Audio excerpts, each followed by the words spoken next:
سلام. در این جلسه از درس الکترونیک یک طبقه دیگر از طبقاتی که با ترانزیستور ماس به عنوان طبقات پایه ساخته میشه رو معرفی میکنیم و اون طبقه درین مشترک هست. طبقه درین مشترک طبقه بسیار مهمی است. عنوان دیگری که برای درین مشترک یا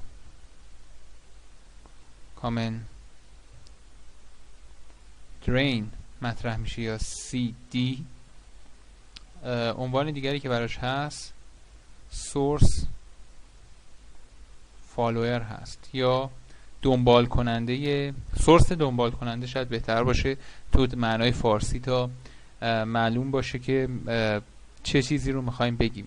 منظورش از سورس فالوور شبیه به اون چیزی که ما قبلا در مورد، اگه یادتون باشه، امیتر فالوور گفته بودیم، در واقع همزاد یا همتای این طبقه در مورد ترانزیستورهای BJT طبقه کلکتور مشترک هست که اونجا دیدیم که ولتاژ در واقع خروجی ما که از سر امیتر گرفته میشد تقریبا پیروی میکرد و برابر بود با ولتاژ ورودیمون که به بیس داده میشد. اینجا هم تقریبا همینطوره، یعنی ولتاژ خروجی که از سورس گرفته میشه با ولتاژ ورودی که به گیت داده میشه برابر هست و از اون پیروی میکنه. به خاطر همین سورس فالوور عنوان رو برش گذاشتن. خب طبیعتا اینجا ما انتظار داریم که درینمون به لحاظ سیگنال کوچیک زمین باشه، پس اینجا مثلا VDD است که به لحاظ سیگنال کوچیک زمین هست. یک RS رو در واقع مقاومت RS رو اینجا داریم. خروجی رو از سر همونطوری که میبینید سورس میگیریم و ورودی رو هم به گیت خواهیم داد. اگه بخوام این رو برای پیماسش رو هم رسم بکنم شاید بد نباشه که این کار رو بکنیم که برای پیماسش رو هم ببینید. اگرچه همونطوری گفتم به لحاظ روابط و مدل سیگنال کوچیک هیچ تفاوتی در این مسئله وجود نخواهد داشت. به عنوان نمونه این هم میتونه پیماس باشه که میبینید باز هم خروجی داره از سر سورس گرفته میشه و درینمون زمین سیگنال کوچیک شده. اینجا در هر دوتا درین زمین سیگنال کوچیک هست. خب مثل همیشه بریم سراغ مدل، یعنی بیایم مدل سیگنال کوچیک این مدار رو با هم دیگه رسم کنیم. همونطور که می‌بینید وی به گیت وصله و گیت ازش جریان نمیگذره. اینجا بازه، اینجا سورسمون هست، همون مدل در واقع پای رو دارم رسم میکنم. اگه دقت بکنید به سورس یک RS وصله. خب من اینجا RS رو رسم میکنم، این RS که سورس هست. از درین به سورس دقت کنید، از درین الان چیه؟ به لحاظ سیگنال کوچیک زمینه. از درین به سورس ما یک منبع جریان وابسته ولتاژ داریم و یک مقاومت موازی با اون، یعنی RO که نتیجه چنل لنث ماجولیشن هست. بنابراین وقتی میگم از درین به سورس که این نقطه است، این خط در واقع اینجا نشون دهنده نود سورس هست، گره سورس. از درین به سورس اینجا معادله با این هست که بگیم از زمین به سورس. بنابراین میگم از زمین به سورس یک منبع جریان وابسته به ولتاژ خواهم داشت، مقدارش GMVGS، و موازی با این هم یک مقاومت RO. خروجی کجاست؟ خروجی همین سر سورسه، این ویوه. خیلی خوب. VGS کجاست؟ این هم VGS. درین کجاست؟ درین زمینه. این در واقع اینا درین هستن. خیلی خوب. بنابراین این شد مدل سیگنال کوچیک. همونطوری که ملاحظه میکنید الان VO برابر است با این جریان GM VGS ضرب در موازی شده دو مقاومت، یعنی RO و RS. خب این می شود VO. از طرف دیگه VGS چیه؟ نگاه کنیم. VGS هست VI منهای VO. VI منهای VO رو جایگزین میکنم. خب کاری که میکنیم طبیعتا اینه که رابطه دوم رو در رابطه اول جایگزین بکنیم یا برعکس، هیچ تفاوت در واقع نمیکنه. خب بهتره که این VGS رو این بالا بذاریم تا VO بر حسب VI چون میخوایم به دست بریم، یعنی گین رو میخوایم به دست بریم. میشه VO برابر است با GM در RO موازی با RS در VO منهای VI منهای VO، VI منهای VO. اگه اینها رو جابجا بکنید VO و VI بر حسب هم به دست میان و این یعنی گین ولتاژ VO تقسیم بر VI که مقدارش به راحتی دیده میشه که خواهد بود GM در RO موازی با RS تقسیم بر همین عبارت GM RO موازی با RS به علاوه یک هم به خاطر این VO خواهیم داشت. این میشه گین ما. این پس شد گین. اولین چیزی که همیشه دنبالش بودیم رو چیکار کردیم؟ به دست آوردیم. این گین رو یه جور دیگه هم من می‌نویسم و بعد یه راه راحت تری برای اینکه همیشه در ذهنتون باقی بمونه به شما میگم. من صورت مخرج رو به GM تقسیم میکنم. میشه RO موازی با RS تقسیم بر RO موازی با RS به علاوه یک تقسیم بر GM. خب یعنی VO برابر است با VI ضرب در این عبارت. این شبیه به چیست؟ بله این شبیه به یک تقسیم ولتاژه. این شبیه به یک تقسیم ولتاژ هست. حالا بریم روی اون شکل اصلی که داشتیم نگاه کنیم. حالا بذارید یه دونه شکل دیگه اینجا بکشم. یک شکل دیگه اینجا بکشم، این ترانزیستور رو و روی این توضیح بدم. این RS، اینجا هم به لحاظ سیگنال کوچیک زمینه و اینجا VI هست. اگر مدل T رو تو ذهنتون بیارید میدیدید که بین گیت و سورس یه مقاومت یک تقسیم بر GM هست. RO رو هم رسم کنیم، از سورس بود به درین. خب این هم RO درسته؟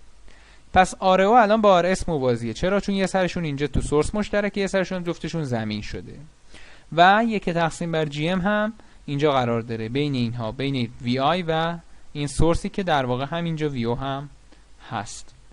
پس میتونم این مدار اینجوری رسم کنم. نگاه کنید VI با یک تقسیم بر GM اومدیم به سورس و سورس تا زمین مقاومت موازی شده RS و RO رو داره.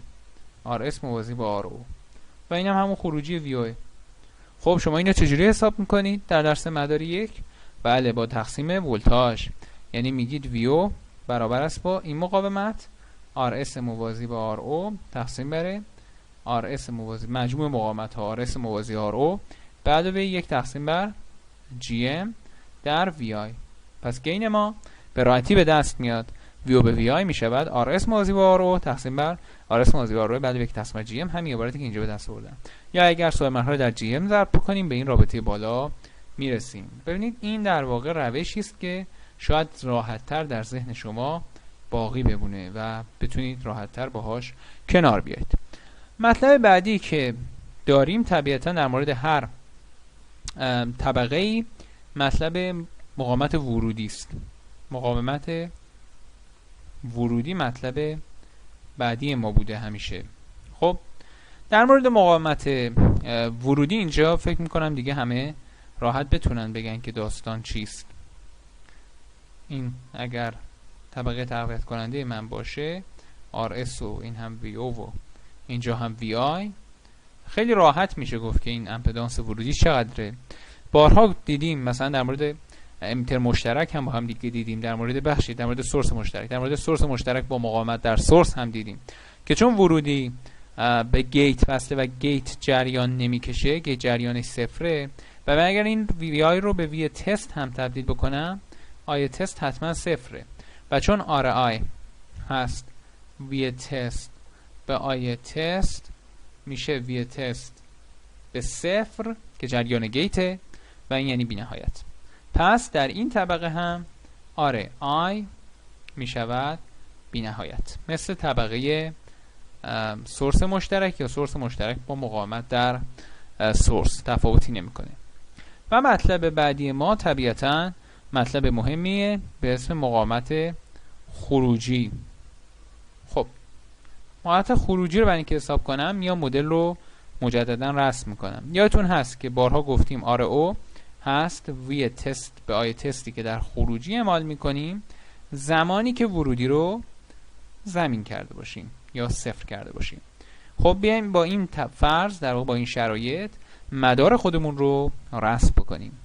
ورودی رو من زمین بکنم یعنی گیت رو زمین کردم. خب این گیت الان زمین شد. این سورس بود اگه یادتون باشه، این ولتاژ VGS و اینجا یک RS داشتیم، هم مدلی که کشیدیم یک بار، یک RO داشتیم و یک منبع جریان وابسته به ولتاژ یعنی GM VGS و حالا قرار شده که اینجا در خروجی وی تست و آی تست رو اعمال بکنیم. خب من این کار اگه بکنم باید خوب دقت کرد که در واقع داستان به چه ترتیب هست.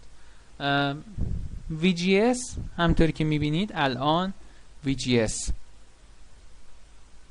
برابر است با 0 منهای VT، یعنی برابر با منفی VT هست. و رابطه بعدی که میتونم بنویسم یک KCLی در اینجاست که میشه آی تست به علاوه GM VGS برابر است با وی تست تقسیم بر RO به علاوه وی تست تقسیم بر RS. به جای VGS اگه منفی VT بذارم خواهم داشت IT برابر است با 1 به RO به علاوه 1 به RS به علاوه GM در وی تست. خب این یعنی چی؟ یعنی اینکه وی تست به آی تست برابر است با 1 تقسیم بر 1 به RO به علاوه 1 به RS به علاوه GM. خب بعضی اوقات دیده شده تو بعضی از رفرنس ها منابع چیزی که در واقع منابع و مراجع درسی بعضی وقتها از به جای اینکه از RO استفاده بکنن از GO یعنی رسانه‌ای خروجی استفاده میکنن. الان GO که میشه آی تست به وی تست میشه همین مخرج و مخرج هم 1 بر روی RO رو مثلا میگن GO، 1 تقسیم بر RS رو میگن GS، حالا بزرگ بنویسمش میگن GS و GM هم که خب GM هست، یعنی بر حسب رسانه‌ای ها این رو می نویسن. ولی خب RO رو هم میتونیم بنویسیم. دقت بکنید که اگر یه سری مقاومت با هم دیگه موازی بشن، مثلا R1 و R2 و غیره با هم موازی بشن، مقاومت معادل یک تقسیم بر R ایکوال میشه 1 تقسیم بر R1 به علاوه 1 تقسیم بر R2 و همینطور. خب اینجا هم تقریبا ما یه همچین شرایطی داریم، یعنی یک مقاومتی ما در مخرج نگاه کنید 1 تقسیم بر RO داریم، 1 تقسیم بر RS داریم، GM رو هم میتونیم بگیم 1 تقسیم بر GM 1 تقسیم بر 1 تقسیم بر GM رو میتونیم بگیم 1 تقسیم بر، اینطور بنویسیم 1 تقسیم بر 1 تقسیم بر GM. برای میشه معکوس 3 تا مقاومت با هم دیگه جمع شدن. خب این میشه معکوس یک مقاومت معادلی که موازی این هاست و چون کلا در مخرج میاد تو صورت میشود در واقع RO موازی با RS موازی با 1 تقسیم بر GM. این هم از مقاومت در واقع خروجی. راحت‌تر هم میشد در این مورد صحبت کرد. باز من میام اون شکل مداری رو میکشم و روش سعی میکنم این رو توضیح بدم. خب قرار شد که این RS هست. خب قرار شد که اینجا ما ولتاژ تست اعمال بکنیم و جریان تست رو داشته باشیم، نسبت این دوتا مقاومت خروجی رو ما بده. این مقاومت خروجی RO. خب همونطوری که در اون بخش قبلی دیدید در مدل T که داشتیم بین و اینجا هم باید زمین بکنیم، گیت رو که ورودی بوده VI رو باید زمین بکنیم. بین این نقطه یعنی سورس تا گیت یک مقاومت 1/GM قرار داشت، دیدیم. و بین همین نقطه تا زمین یعنی تا درین که زمینه یه مقاومت RO هم بود. حالا نگاه کنید به این سه مقاومت، خیلی جالبه. مقاومت RS از سورس هست تا زمین، مقاومت RO همچنین از سورس هست تا زمین، درین الان زمینه، و مقاومت 1/GM از سورس هست تا گیت که گیت هم زمینه. بنابراین میبینید که RO شما خواهد شد همون رابطه‌ای که بالا نوشتیم، یعنی RS موازی با RO موازی با 1/GM که رابطه مهمیه، رابطه کاربردی هست که به راحتی هم میتونیم با این حسابی که گفتیم در نظر داشته باشیمش. مطلب آخر مثل همیشه مطلب GM بزرگ هست. GM بزرگ که ببینیم این در چه وضعیتیه. GM بزرگ همونطور که خدمت شما گفتیم هست IO هستش تقسیم بر VI یعنی ورودیمون. بریم این رو حساب بکنیم. خب به شرطی که در کجا؟ زمانی که RL رو ما زمین بکنیم، بارها یعنی صفر بکنیم، یعنی بارها من گفتم، یعنی اینکه خروجی رو مستقیما به زمین وصل بکنیم. بارها این رو من توضیح دادم. یه بار دیگه من مدل رو میکشم. این VI هست، این سورس ماست که گفتیم بهش یک منبع جریان وابسته به ولتاژ GM VGS وصل بود. یک مقاومتی با این همیشه موازی هست یعنی RO و یک مقاومتی هم اینجا داریم یعنی RS. حالا قرار شده که خروجی رو زمین کنیم، خروجی رو زمین بکنیم و این جریان رو که IO هست بر حسب VI به دست بیاریم. این هم VGS. بسیار خوب، بریم این کار رو با هم انجام بدیم. چیزی که میبینیم خیلی ساده است. چون اینجا زمین شده از RS و RO جریانی نمیگذره، انگار اینها نیستند، و IO همونطوری که میبینید میشه همین جریان منبع جریان واسطه ولتاژ یعنی GM VGS. یعنی چیزی که میمونه اینه که VGS چیه؟ VGS هست VI منهای این ولتاژ. این ولتاژ چنده الان؟ بله زمین شده پس صفره، پس VGS همان VI. پس این میشه GM VI. من دنبال چی بودم؟ دنبال IO به VI بودم که همان GM بزرگمون بود. چقدر هست؟ IO به VI هست GM. IO به VI هست اینجا خود GM که GM بزرگ مدار هست و بسیار هم میتونه برای ما کاربردی مهم باشه. یه بار دیگه اون رابطه‌ای که من خدمت شما گفته بودم یعنی گین AV برابر است با GM بزرگ در R out رو با هم یه بررسی بکنیم. اینجا R out همون RO هست. خب GM بزرگ چقدره؟ خود GM ترانزیستوره. R out چقدر بود؟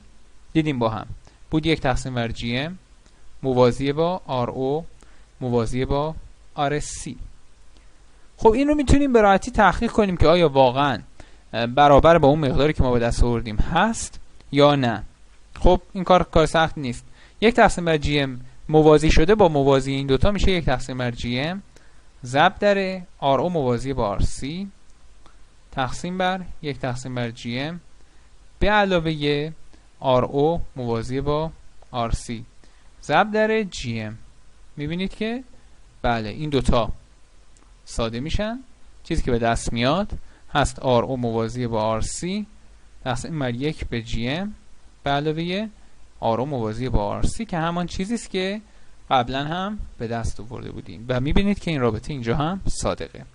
پس به طور خلاصه اون چیزی که در این طبقه در واقع طبقه درین مشترک یا سورس فالوور وجود داره به این ترتیب هست. AV همونطوری که به شما گفتیم هست RO موازی با RC تقسیم بر RO موازی با RC به علاوه 1 تقسیم بر GM. RI دیدید که بی نهایت هست. RO دیدید که بود 1 تقسیم بر GM موازی با RO موازی با RC و در نهایت GM بزرگ هم همون GM مدار هست. نکته جی ام ترانزیستور هست. نکته دیگری که به نظر من حائز اهمیت و باید بگیم اینه که در این طبقه هم همونطوری که می‌بینید در واقع ورودی و خروجی هم فاز هستند و علامتشون علامت در واقع گین مثبت هست، منفی نشده. نکته دیگه که باز باید بگم اینه که اگر RSC به حد کافی بزرگتر از 1/GM باشه، مثلا بزرگتر از 10^10^1/GM باشه، میتونیم بگیم که AV تقریبا یکه، یعنی نزدیک به یکه. آرو هم فرض کنید که بزرگی. مثالی که میزنم اینه که 1/GM ما به عنوان مثال شده باشه 1 کیلو و RSC ما باشه 10 کیلو و RO باشه 100 کیلو. خیلی چیز عجیبی هم نیست. خب تحت این شرایط RC موازی با 100 کیلو تقریبا میشه، میتونیم بگیم که 9 کیلو مثلا، تقریبا میشه 9 کیلو. را از این صرف نظر بکنیم میشه 10 کیلو. 10 تقسیم بر 10/1، یعنی آنچه که به دست میاد 10/11 مثلا میشه گینش، که خب میبینید مقدار نزدیک به یکی هست. حالا هر چقدر RSC در واقع نسبت به 1/GM بزرگتر باشه و البته ممکنه که با RO در واقع در یک حد قرار بگیره، این گین به یک نزدیک میشه، ولی خب ایرادهایی به لحاظ مطالب مربوط به سوینگ و بایاس داره که اون مطلب دیگری است و در درس‌های بعدی ما بیشتر بهش خواهیم پرداخت. این جلسه هم به پایان رسید. ما با انواع طبقات که با ترانزیستورهای ماس ساخته میشه آشنا شدیم و در جلسه بعد من مثالهایی را برای شما حل خواهم کرد در این زمینه و همینطور در مورد چند تقویت کننده چند طبقه با ترانزیستورهای ماس و همینطور مطلب بایسی ماس، یعنی استفاده همزمان از ترانزیستورهای بایپولار و ماس رو در 2-3 جلسه آینده توضیح خواهم داد. تا جلسه بعد، شب و روز خوش.